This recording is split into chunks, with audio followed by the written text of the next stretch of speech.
Hello and welcome to the Illusion Horror and Con YouTube.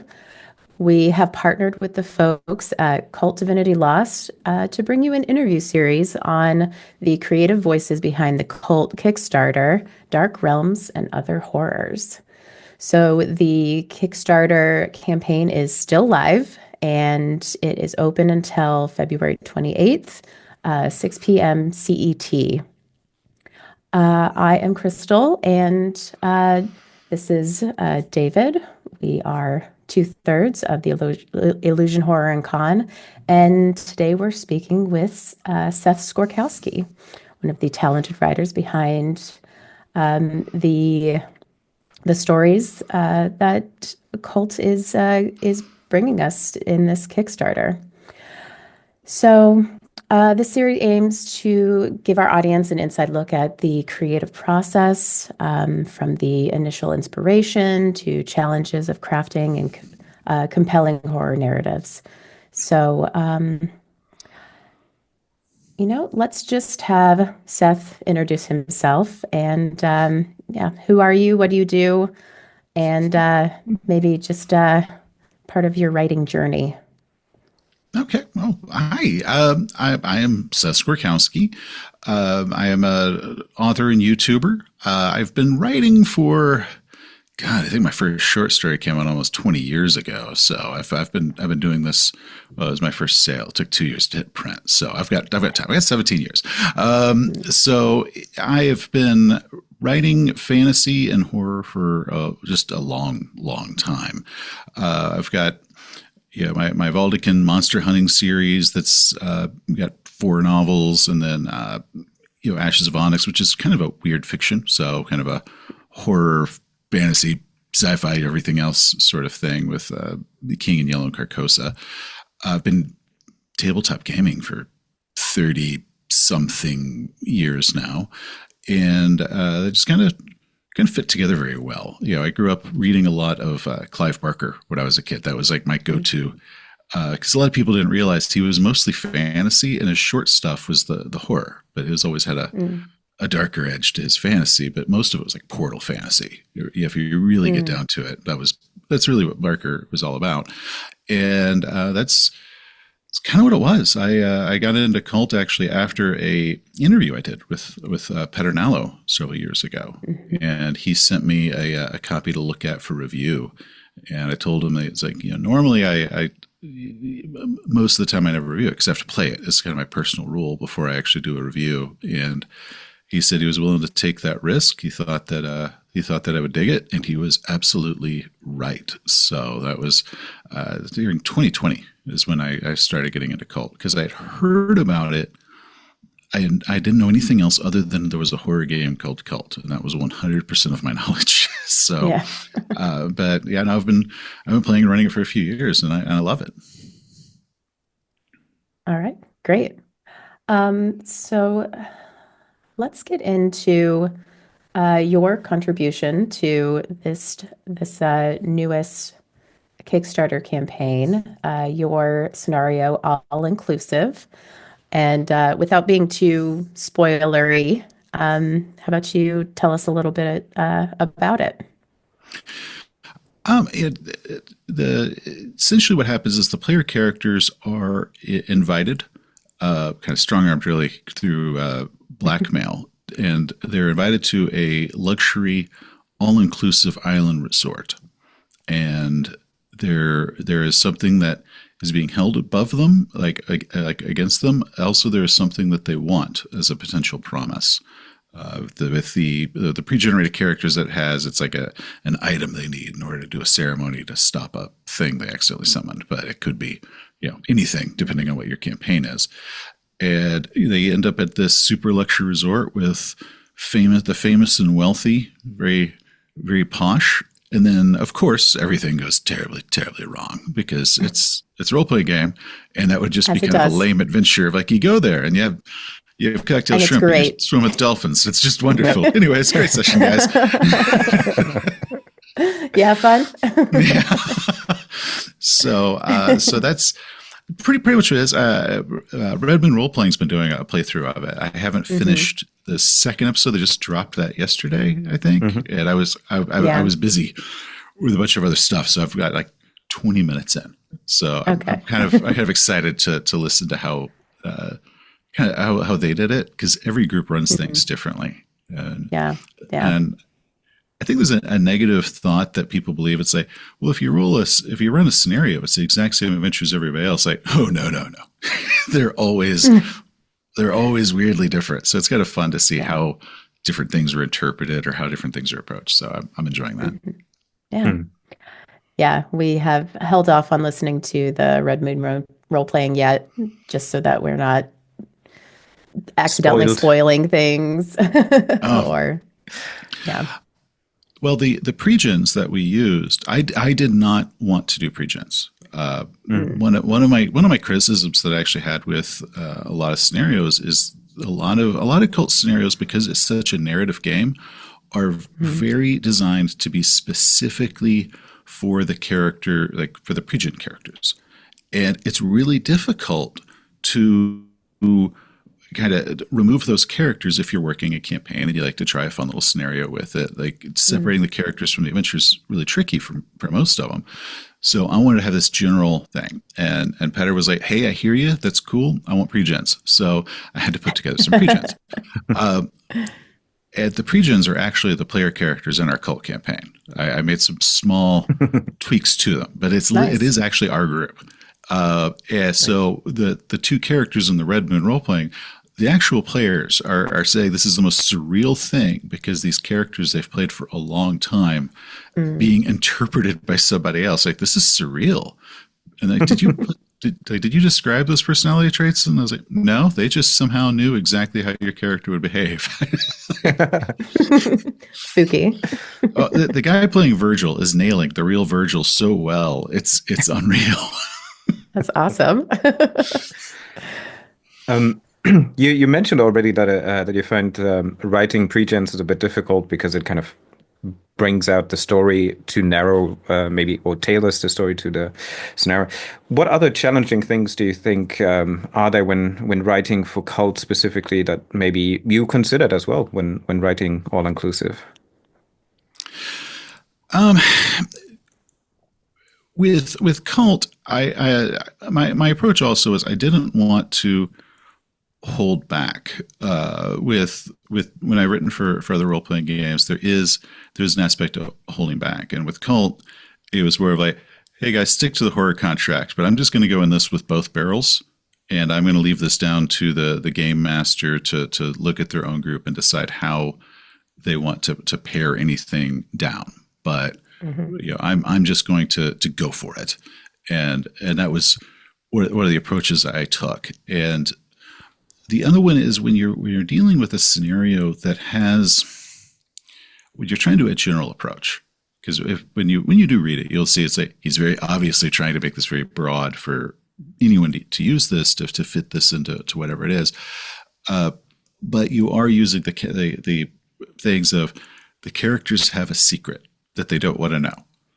Okay, that starts getting difficult because the concept of the shared secret, and then there's also the thing that they want. You've got both the carrot and the stick going on with it. So you're trying to approach it from that point to allow the game master to use that without, I don't know, basically forcing them to have to do it a certain way. So that was kind of an odd approach because the scenario was originally written for my group.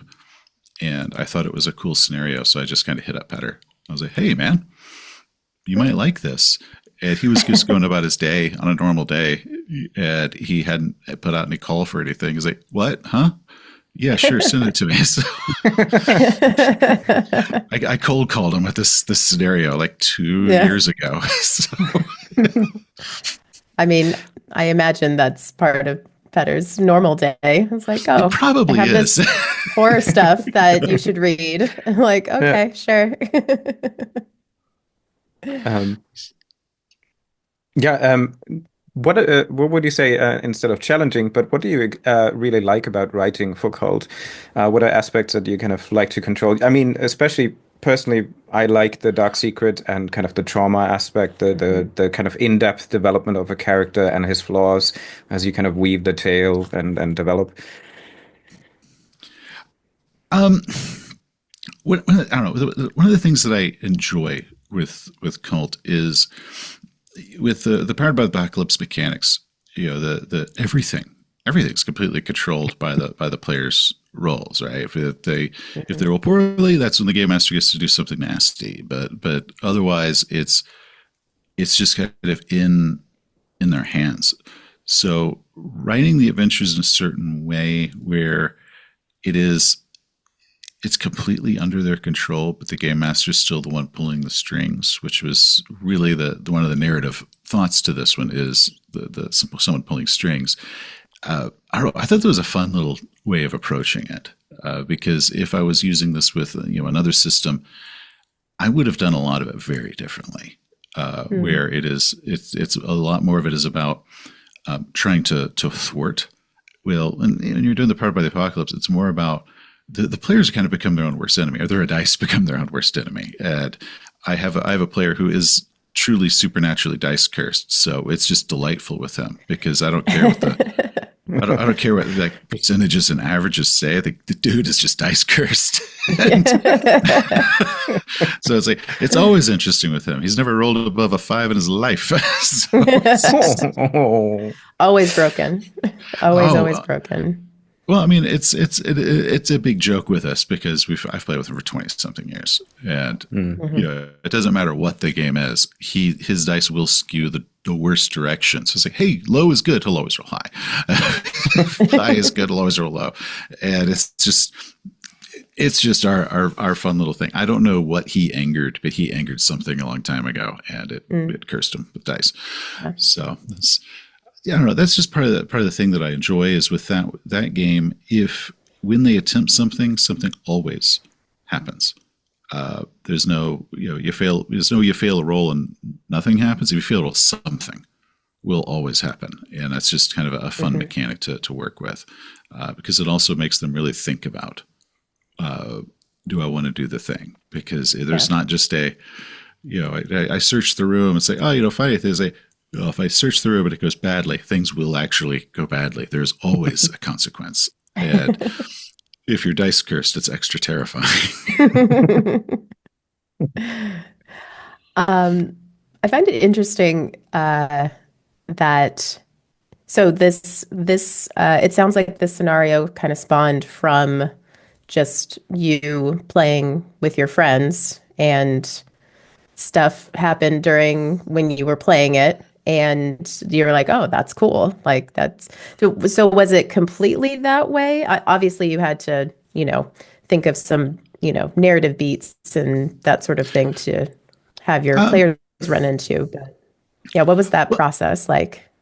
Well, for this was I wrote the adventure specifically for my group, with which we have been doing a campaign for a while, and I really liked it. I was like, I think this is something cool. So, me being me, I pretty much wrote it out like I would if I was submitting it for publication. So I actually formally wrote it with like the sections. Here's your dramatis personae and all of that. And then, it just had, my really dinky maps of this resort, because I am really terrible at drawing these things. and so I put it together as pretty much a package deal. And so when I hit Better Up, I was like, hey man, is this something that would ever interest you? I sent him a pitch like I would if I was trying to sell a novel or something. So I was like, here's my pitch.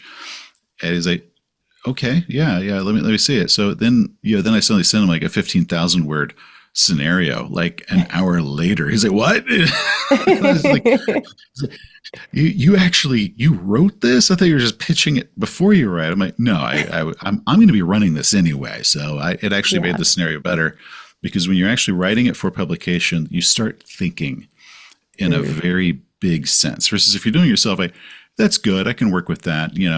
That's all that I need. But when you're actually writing it out to kind of coach a game master through the recipe of this adventure, you do start thinking of aspects that another person would have that you, for some reason, don't think about. Would this would be a problem if I came across it, or this would be really cool.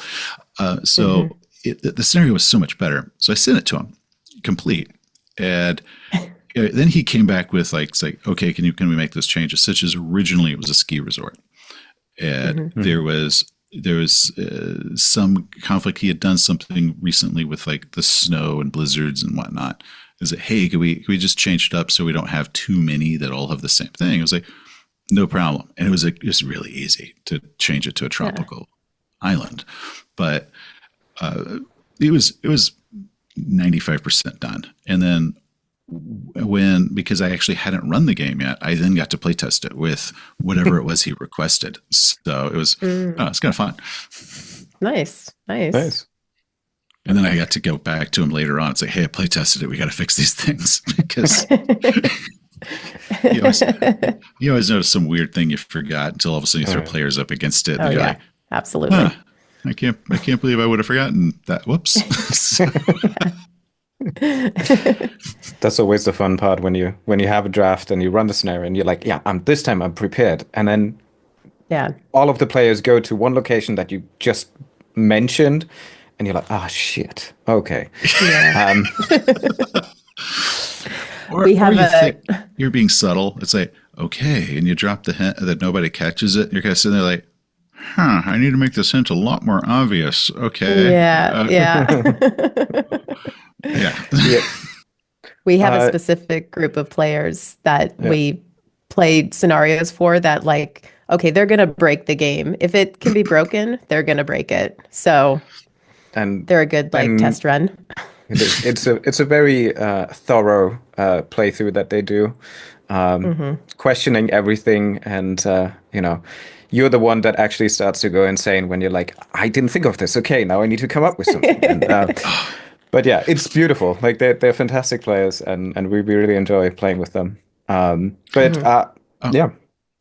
Honestly, I love my players, but oh my God, there's so many times I've just wanted to like slam my head into the table where it's like, like they're afraid to open a door for like 45 minutes. And you're like, guys, I will literally pay you cash if you just if you do something. Fantastic. Sorry, that's where the story is. So you might have to. We could just end it and be like, yeah, okay, nothing happens. You go your merry way, and that's it. You have a wonderful vacation, and it's lovely. Yeah, you have wonderful Instagram photos. Yeah. I was also curious, maybe, where do you usually get your inspiration for your stories? I mean, you just mentioned that you run this for a group, so like I pretty much know how it is. You kind of evolve with them as well and kind of get inspired. But for most of it, where do you draw your inspiration from? You mentioned Clive Barker at the very beginning as an early inspiration. Oh yeah. Inspiration comes from literally everywhere. I once did a short story that one of the key features to it was this scrapyard. And it was because every day when I was driving to work, I drove past this scrapyard, and there's kind of a spot where you have kind of a low hill when you're getting up to it. And I was trying to kind of peek over the hill as I'm driving of like, what's going on in there? Because for some reason, this scrapyard was just interesting to me. I don't know why.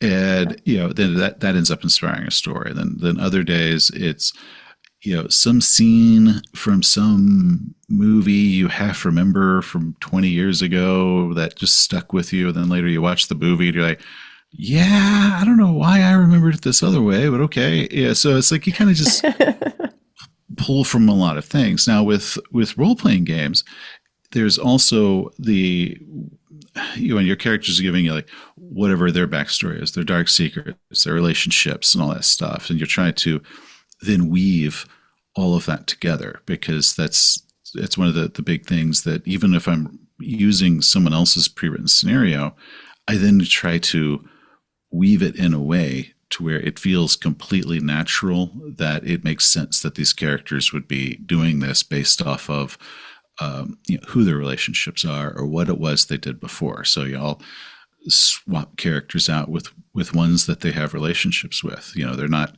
now going to, rescue some random person. They're going to rescue this, person they have like a relationship one with that they came up with during character creation, and that now it's a much more personal stakes, or kind of modify it in that way. But so I use my players or their characters to help with that inspiration, because sometimes you can look at it and go, okay, what can I do with this? And then a lot of the times you have, I don't know, separate inspirations. You don't think that they're related in the least. To you, they are completely different things. And then one day you're opening up the fridge and you're like, I've got this one idea over here and this one idea over here. Wouldn't it be really cool if I put them together and I look like a genius? When for some reason, it never occurred to me that those two things were remotely related, because I was being very categorical when I was thinking of, different story ideas.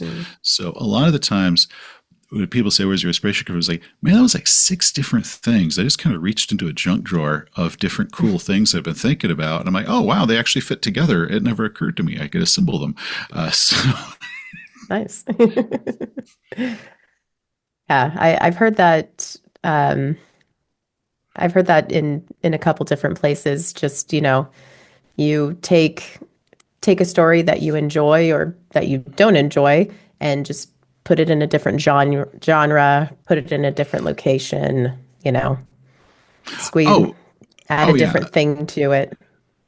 Yeah, so swapping out genres is a fantastic way of doing it. I mean, so many of the old westerns from the '60s were just straight up Akira Kurosawa samurai films with cowboy hats. Yeah. I mean, they barely hit them. But it feels so different when you just make those subtle changes all of a sudden. So you can have, I don't know, people fight like where the story come from. It's like, well, there was a My Little Pony cartoon. It came out in 1985. Like, wait, where are you doing? It's like, well, hold on, let me get to this. Okay, there was this one character in this My Little Pony thing, and I thought, would it be really cool if this person ate faces? And somehow, wow, My Little Pony eating faces. That's excellent.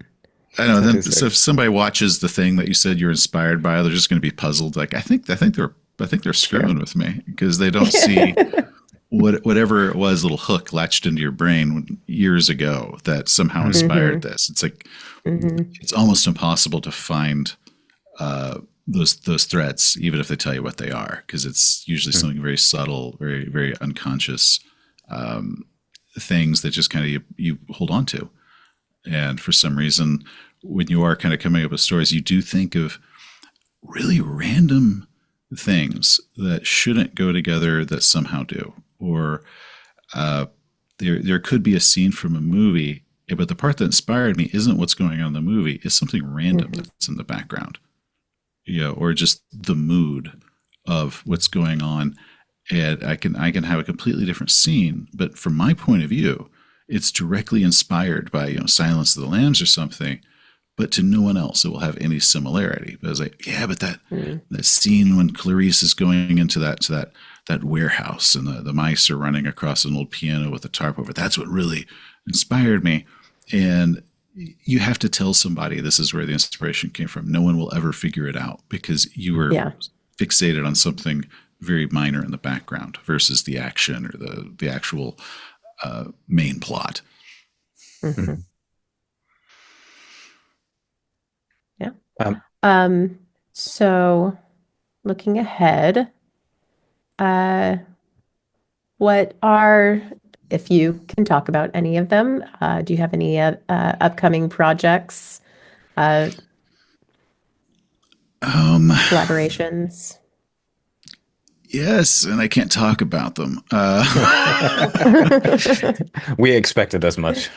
It's one of those things. Well, I have a few that's like where they're off at the publisher, so the publisher has to wait to announce, and then I've got other things where it's like, well, we haven't technically signed the last thing yet, and I've done this enough that until everything is absolutely 100% finalized, it could completely fall apart and vanish immediately. And even after everything is signed and finalized, it could still completely fall apart. So I usually have to hold on, I can't say anything yet, even though I'm excited for it, because I think the scene from Gladiator when he's talking about if you say it too loud, it'll blow away. You have to just whisper it. That's kind of how a lot of my projects are. If I can't say it too loud, it's so fragile. Okay. Yeah. Yeah, you've done also quite a number of reviews for Gallery of Souls, Oakwood Heights, the Atrocity Exhibition, The Driver, as well as the core rules. Anything else that is in the works that we might can anticipate, or? Well, actually, our cult game got kind of sidelined for a bit because we were almost done with this freaking campaign. And then we got busy doing other stuff. And I think part of it was because of the Red Moon roleplay. And my players going like, well, they're playing Virgil and Edmund. I want to play Virgil and Edmund. And I'm like, well, great, because I have, what is it? The Lorraine estate. I have actually had prepped and in the pipe for a long time, just waiting for everybody's schedules to align. So we can do it, because the group that I play Cult with is my primary group -1. There's one player who isn't that. This isn't his type of game. He'll play everything else with them. I played it for 25 years, but Cult isn't a game that is for everyone. And so it's kind of like, okay, we can all meet only this so often. Is like, well, we want to play with our buddy. We need to actually have a surplus of, time where we've got the games we can play with everyone. And then it's like, okay, guys, we still have some free time. Let's get back to this one, because we don't want to not see our buddy because we're playing this instead. So that's kind of one of the issues we've had. So I've had Lorraine Estate ready in the pipe for a while, and it's all been part of the campaign. Actually started with Gallery of Souls. No, not Gallery of Souls, Atrocity Exhibition. The introduction to them all.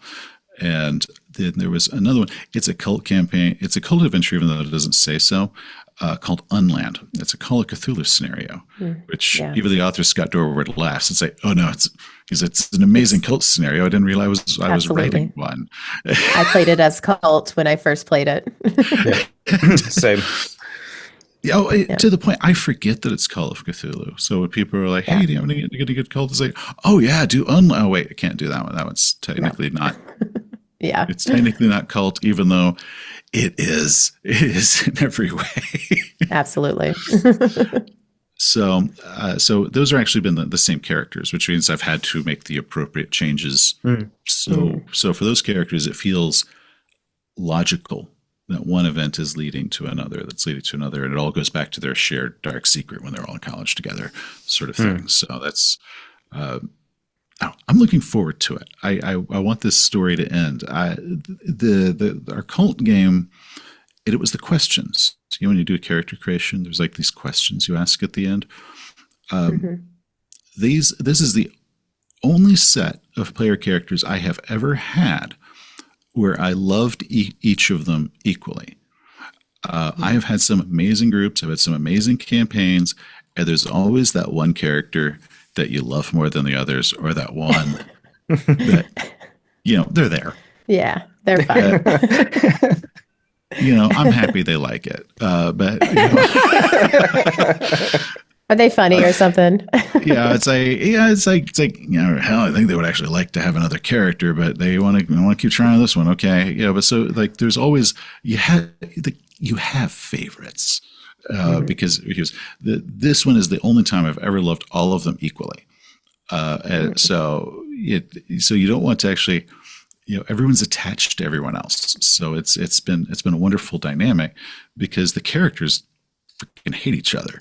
But we all love these characters, and we love their dynamic of just how dysfunctionally broken they are. So it's, I want to get back to it. So we will be doing Lorraine State eventually once calendars align. Yeah. The biggest Pesky's issue of calendars. Yeah. Yeah. It's well, it's I think it's the biggest killer of groups is really just calendars, scheduling, and Yeah. Yeah, for sure. Plus time zones. But maybe as a kind of coming to the end here as well, I think one of the questions that I'd like to ask is also, what is some recommendation, tip, or support that you can give aspiring authors who are kind of considering to write up their things, maybe in a publication format? And yeah, what do you want to give those people along the way from your perspective as an established author? okay. Are we talking fiction? Are we talking gaming stuff? At whatever you want Gaming to stuff, recommend. I would say probably. gaming stuff, but if you want to Okay. contribute Yeah. to both. Um, if we're doing gaming stuff, my big recommendation is read scenarios also from other types of games. Yes, see how other people do it.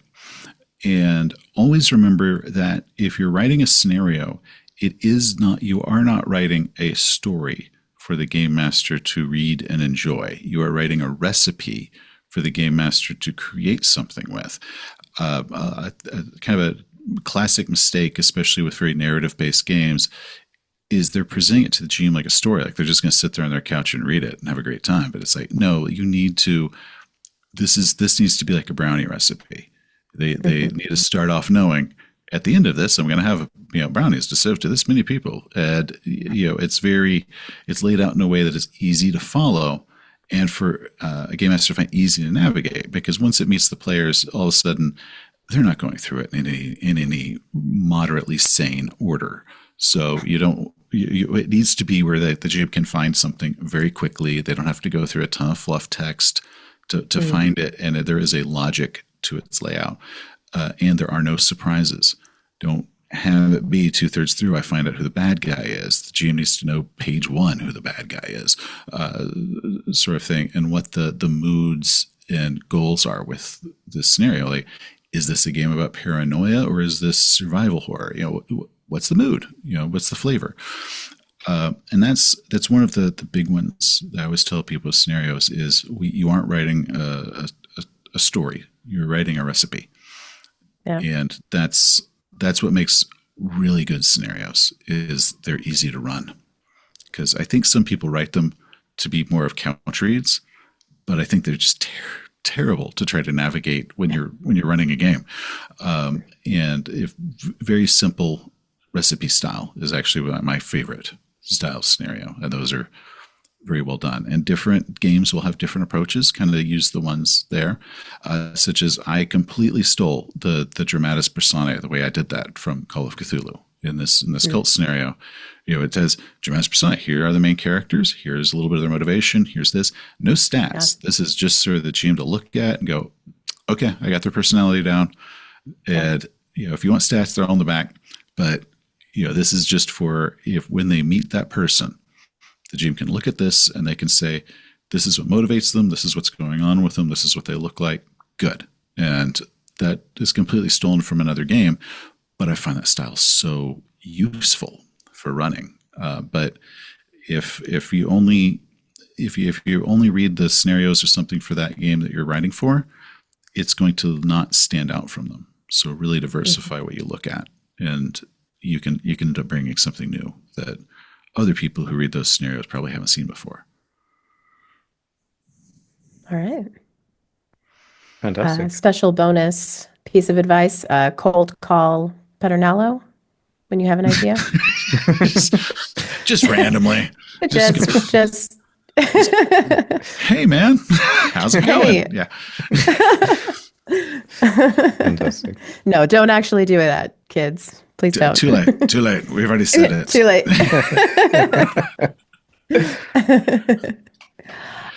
Any final thoughts about the Kickstarter or anything really? Well, I mean, this Kickstarter looks like it's doing good. Last time I checked, it was over $200,000. And they've got 10 books total. There's like the 5, and then there's an add-on 5, which of course I added because I'm a completionist. Who doesn't? So Yeah. Yep. so this one looks like it's really kicking ass. So I hope a lot of people jump on this, as well as I think they're 50% off in the core books. So Hmm. Yeah. hopefully that will draw some more people into the game. But Hmm. I haven't compared this one to, I guess, any of the other cult Kickstarters, but this one looks like it's doing really well, which makes me Yeah. very excited because it looks like more people are being introduced to this and are interested in it and willing to throw down some money on it. So Yeah. I want to see how far this goes. I've been Yeah. kind of cheering from the sidelines. So that's the big thing I'm looking forward to. It's like how big do we get? Because it looks to me like the community is growing, Hmm. and I'm excited for that. Yep. Yeah. Great. Us too. More cult Yeah. stuff, please. Well, yeah, More cult. I think we're all fans. Yeah. Yeah. Yeah, that is true. Yeah, how can people reach you and where can they find you? Oh, well, the easiest place to find me is just on YouTube under the highly imaginative title Seth Skorkowsky. I started the Hmm. channel as a way to kind of help promote my visibility as an author. And then my channel ended up cresting past my popularity as an author. So instead of being like an author does YouTube, I'm a YouTuber that also writes stuff on the side. It just kind of worked out that way. So everything goes by my name versus a nice, cool, clever channel title, which, yeah, I thought it was going to work a different way, but that's how it ended up. So you can Yeah. find me that way. On Bluesky, where I'm mostly just rambling about whatever movie or show it is I'm watching. So it's not all gaming. It's mostly just really streams of consciousness as I'm watching some really terrible movie Yeah. and and typing away on my phone. I think the last one was like White Kroll from the 1980s was such a brilliant film. Yeah, just random crap. So don't expect some really like wisdom there. Okay. Fantastic. Yeah, thank All you. right. I think with Thank that, you. Again, thank you so much. thank you again, Seth Skorkowsky, for this fantastic interview. And Crystal, I'll leave you to close this interview. Yes. So we are the Illusion Horror and Con. And yeah, this has been our interview series for the Cult Divinity Lost Kickstarter. Let me make sure I get the name right. Dark Realms and Other Horrors. So thank you so much to Seth. And yeah, we'll see you for the next one.